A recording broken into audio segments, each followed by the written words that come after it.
Hello, hello.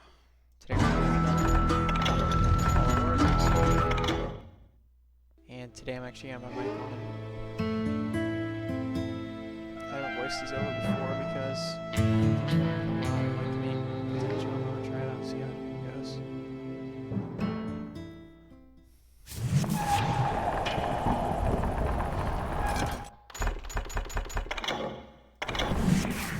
Sorry. I was paid a healthy bounty for Ringo and Curly Bill, and realized there was real money to be made. That's why I went after Henry Plummer.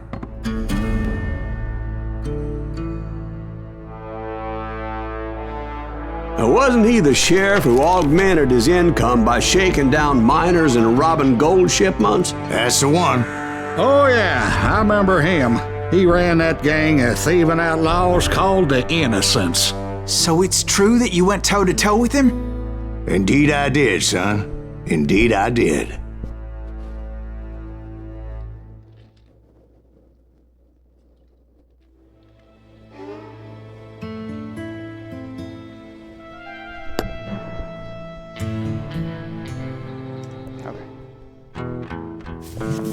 I knew I needed resources if I was going to track down Roscoe Bob Bryant, and hunting Plummer looked like a good way to get rich quick. As the local vigilantes exposed him as the leader of the bandits, and put a generous price on his head. Plummer rallied his gang to plunder one last gold mine before making their escape, and that's where I thought I'd find him.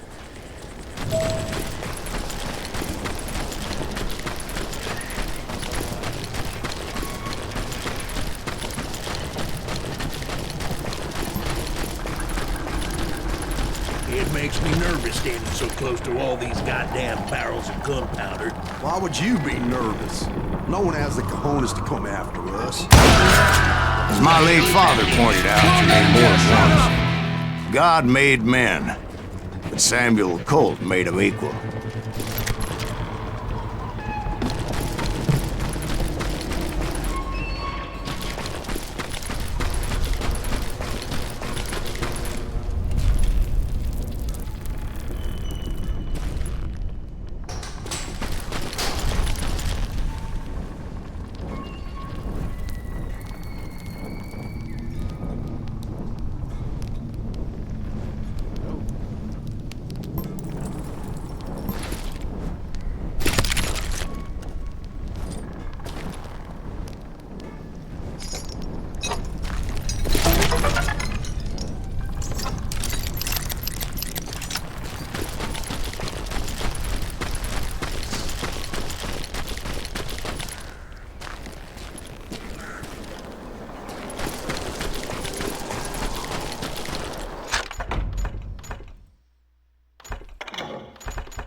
Hard choice.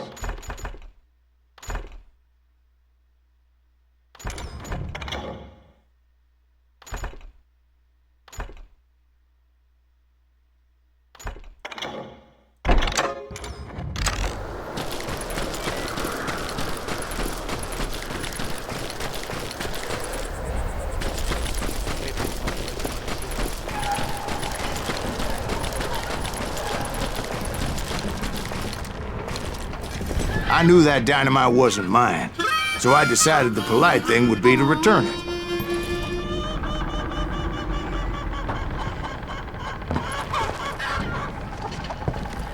It was the biggest gold rush since Sutter's Mill in '48. Unfortunately, prospectors weren't the only ones drawn to those riches.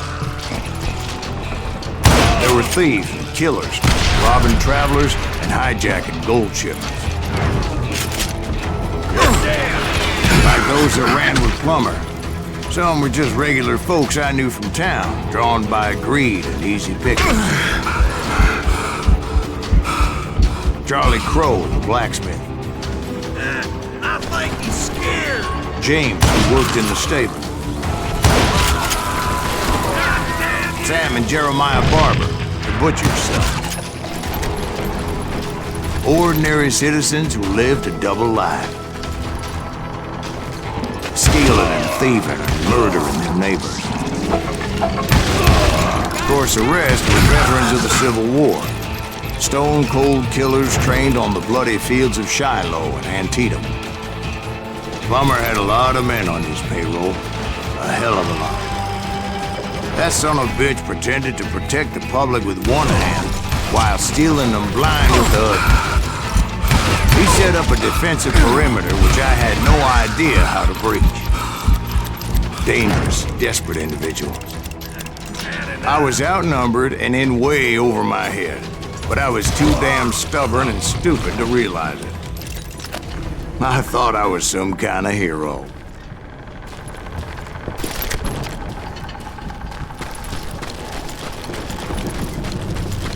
I finally made it past and headed on to meet my destiny.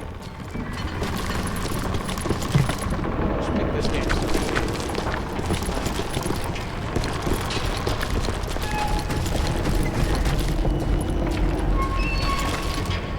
But first, I had something I needed to figure out. I had a few ideas on how to get into that mine, but once I made my decision, I knew there was no turning back. So my first thought was to enter the nearest mine portal. I saw an entrance. Made sense. It was the quickest way in, but that also made it more dangerous, as there would undoubtedly be enemy pickets posted along the way.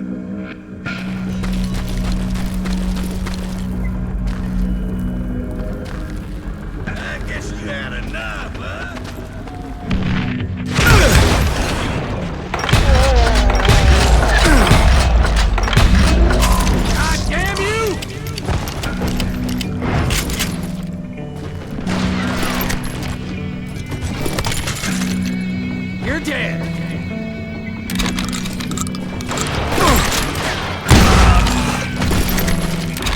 Besides, once you enter a mine like that, it's easy to get all turned around.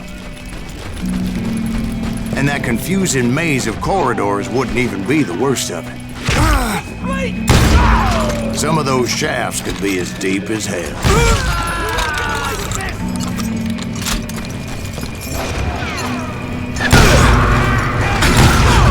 A single stumble or misstep can easily end in a deadly plunge to oblivion. You must be about out of bullets.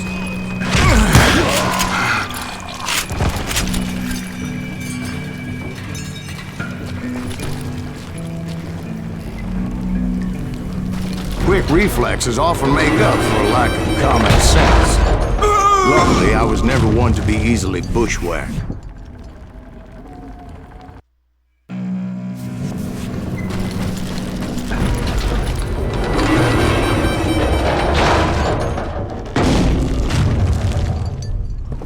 I would just need to be careful not to blow myself to Kingdom Come.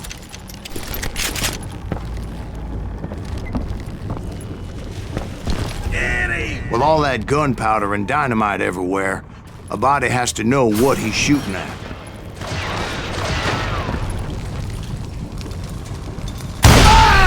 All it takes is one tiny spark, and boom. Surprise! I will drop you down a mine shaft. As a boy, I always loved the 4th of July. Thought I could make that one. Take that asshole out! Time to blow your shit up.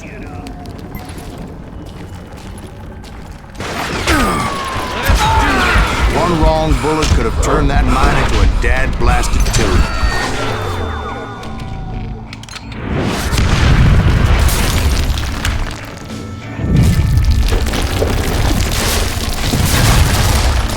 Freely admit that my plan of attack was not just moronic, but clearly insane.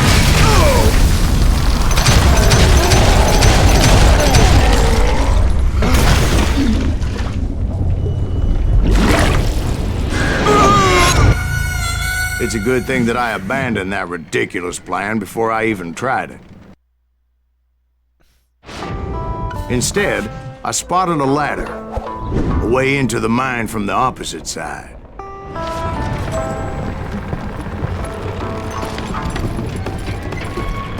It was a long way around, but that approach seemed more sensible at the time. Of course, being I had a problem with heights, that scaffolding scared the bejesus out of me. Climbing down that ladder required some caution, because even though I had a younger man's reflexes,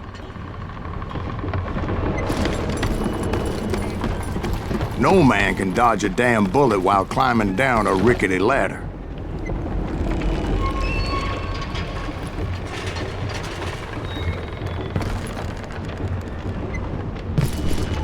I needed to make a leap of faith.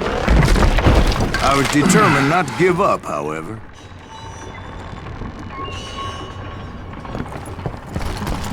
That Sheriff Plummer seemed quite the despicable character. When the vigilantes discovered what the sheriff was up to, people were outraged.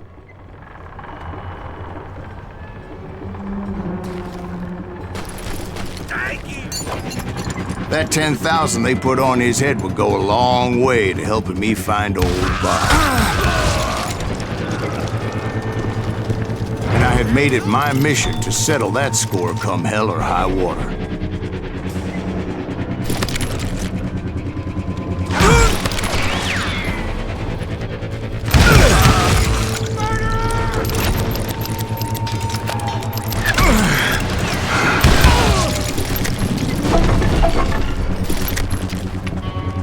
First, I would have to make a choice. Take the elevator or climb the ladder.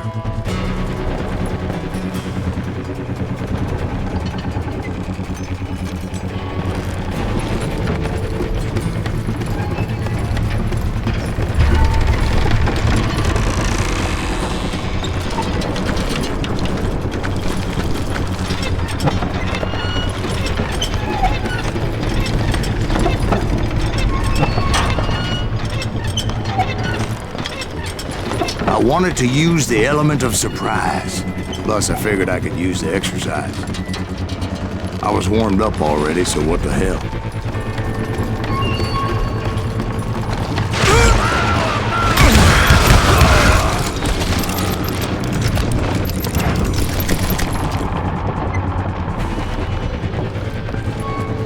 Plummer was a mad dog killer, and the people of Nevada City deserved better. Nevada City? But I thought Plummer met his maker in Bannock, Montana. Right, well, he was the sheriff of both places at one time or another, but that's neither here nor there. The point was, taking him down would save a lot of lives, including my own.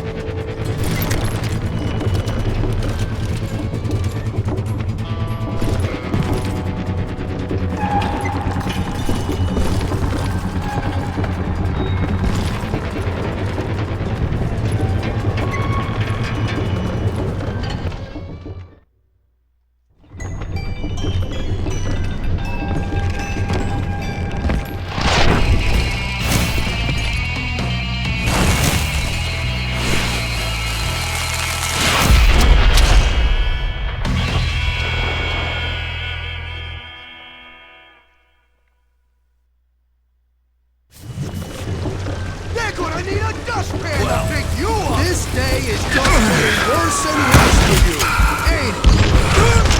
Henry Plummer was clearly unhinged, and I could see right away that this was going to take some doing. Lucky shot! I need some help here!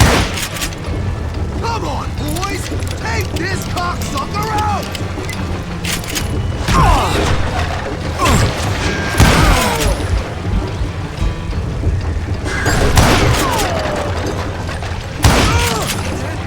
Just kill Red?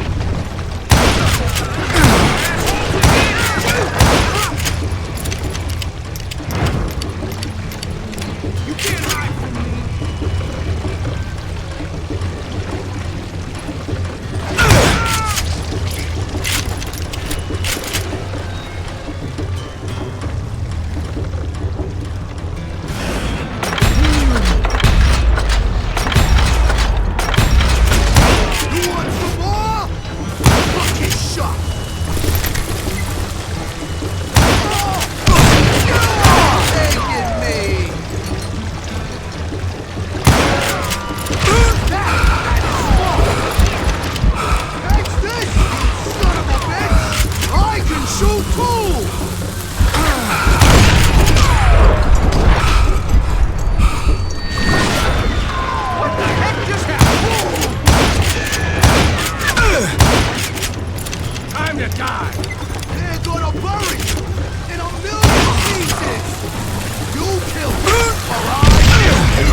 that's how Henry Plummer died. Him and his crew were worth their weight in gold. And now, I was officially a bounty hunter.